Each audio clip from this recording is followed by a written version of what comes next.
E aí pessoal, tudo certo? Eu sou o Tom César e trago para vocês mais uma edição do Box Nerd. Hoje, para a gente ter uma conversa aqui, uma conversa franca, sobre a evolução dos quadrinhos, sob o meu ponto de vista. Pois é, gente, os quadrinhos evoluíram não somente na forma de se comunicar, de passar essa ideia, ou a ideia central para o público, mas também na forma em que ele é trazido ou levado até você. Nas livrarias, nas bancas, toda essa evolução, todo esse processo. A gente vai falar aqui um pouquinho, é claro, contando sempre com o seu apoio, do seu like. Se inscreve aqui no canal, é muito importante pra gente e a gente conta com você, tá bom? Então, vai lá agora, se inscreve no canal, ativa o sininho, deixe seu like e deixe seu comentário, que é muito importante. Comenta aí, vai, fala o que você achou do vídeo, o que você não gostou, o que você gostou, o que você achou falta, sentiu falta de algo, faltou falar sobre alguma coisa. Vai lá, tá bom? E vamos então ao conteúdo. Vamos falar um pouquinho sobre essa evolução dos quadrinhos. E não vamos fazer uma linha do tempo dos quadrinhos. Obviamente que desde sua criação, lá atrás, longínquos 1800 e finaleiras, até os dias de hoje, obviamente que houve evolução. Mas eu não falo desse tipo de evolução, mas também da linguagem que era apresentada nos primeiros quadrinhos de heróis, a própria temática que eram trazidas, os temas.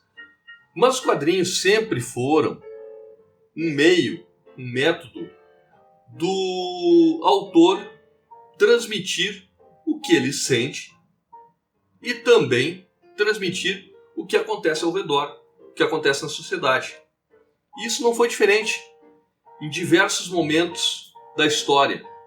Com os X-Men, que sempre uso como um exemplo de demonstrar a diferença entre as classes, as diferenças também entre raças, e tentar mostrar para todos os leitores, todos que gostam de quadrinhos, conseguem perceber isso, o quanto é importante não haver a distinção de raças.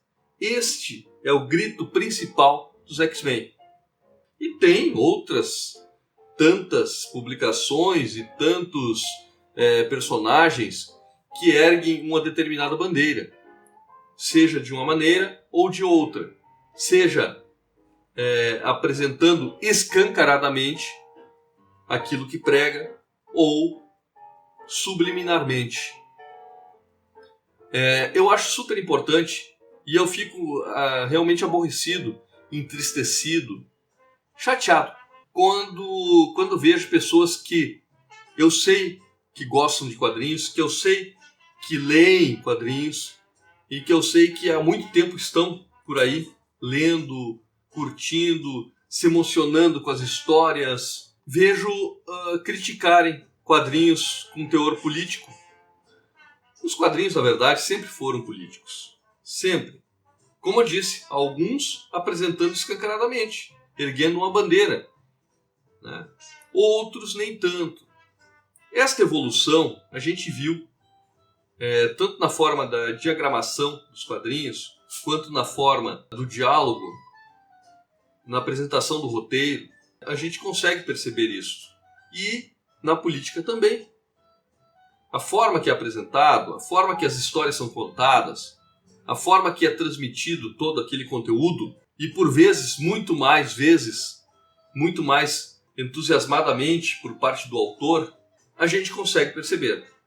Mas muitas vezes as nuances elas ficam em segundo plano, mas estão lá. E essa evolução é que me faz fazer este vídeo. A princípio, os quadrinhos serviam como entretenimento, mas desde lá dos anos 40, para ser mais moderno, mais atual, anos 40, durante a Segunda Guerra, eles foram sim panfletários, eles foram sim apresentados para demonstrar um certo querer da sociedade.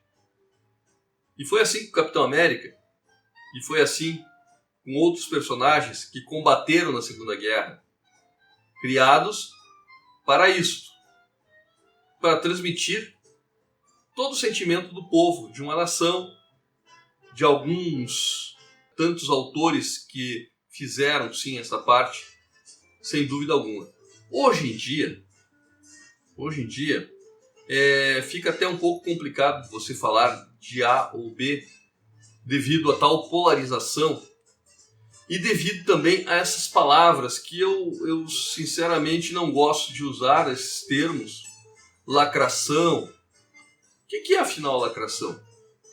Esta involução ao criticar o quadrinho que está tentando representar uma parte da sociedade, tentando representar uma parcela de pessoas que talvez nesta representação,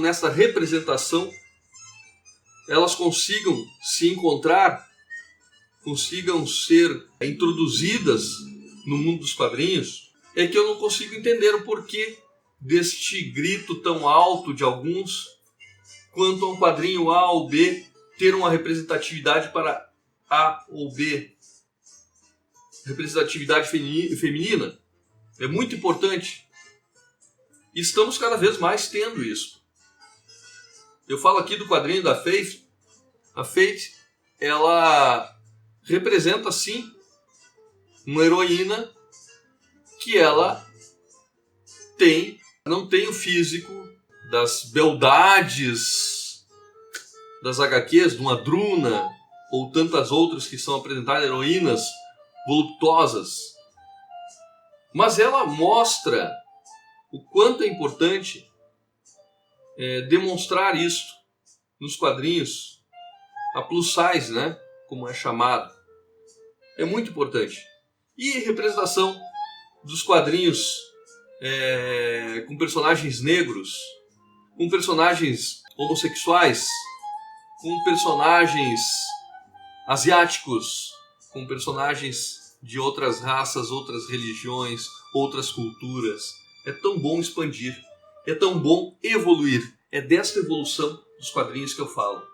Eu poderia ficar falando, claro, que houve uma evolução gráfica muito grande, que houve uma evolução muito importante na qualidade técnica e a qualidade também dos profissionais no uso da tecnologia, como as mesas digitalizadoras. Poderia ficar aqui citando vários contextos e vários mecanismos utilizados hoje e que não tínhamos antes.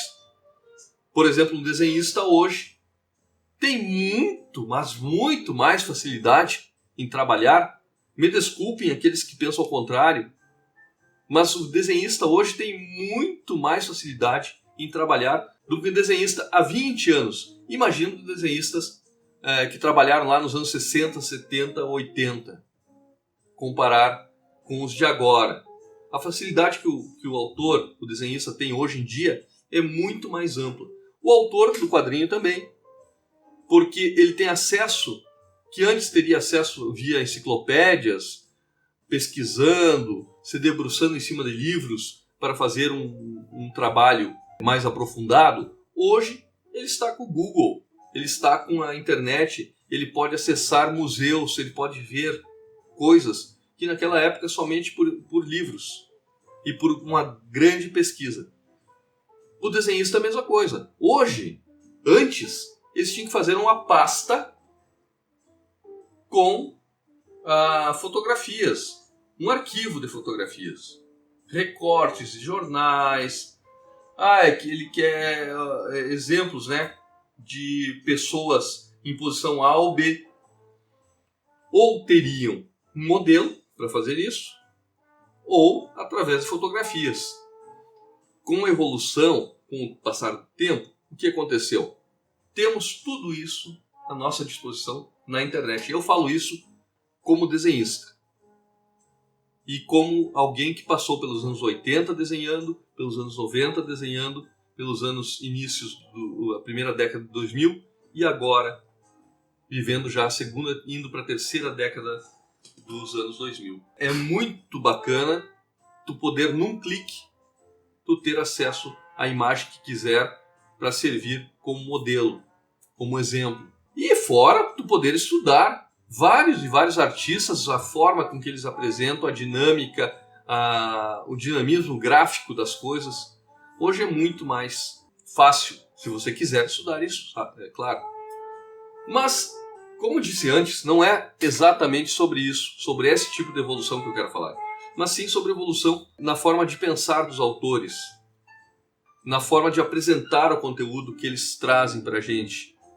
Alguns quadrinhos, vamos falar do Brasil agora, alguns quadrinhos do Brasil antes eram inimagináveis que poderíamos ter acesso a essas obras.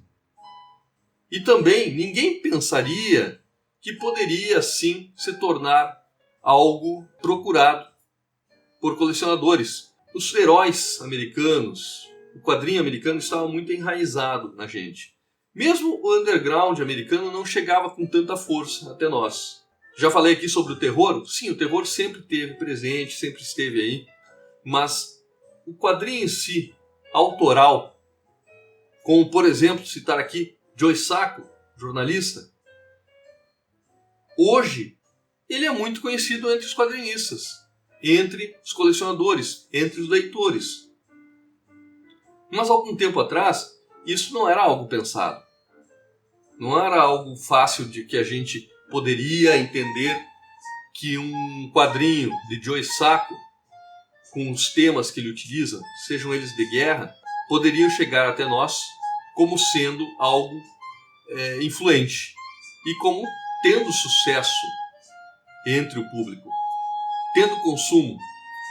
E hoje temos N quadrinistas europeus, álbuns argentinos sendo publicados aqui no formato, seja eles por editoras independentes, sejam eles por editoras emergentes, e falo aqui do Pipoca e Nanquim, que traz muitas obras bacanas, como outras, como a Vêneta, como também Amino, Nemo, tantas outras que trazem quadrinhos de alta qualidade. A Marcha, de John Lewis, é incrível, um quadrinho impressionante e que trata, aqui eu não vou fazer resenha, mas que trata sobre racismo e trata sobre um importante momento da história americana e, por que não dizer, da história mundial.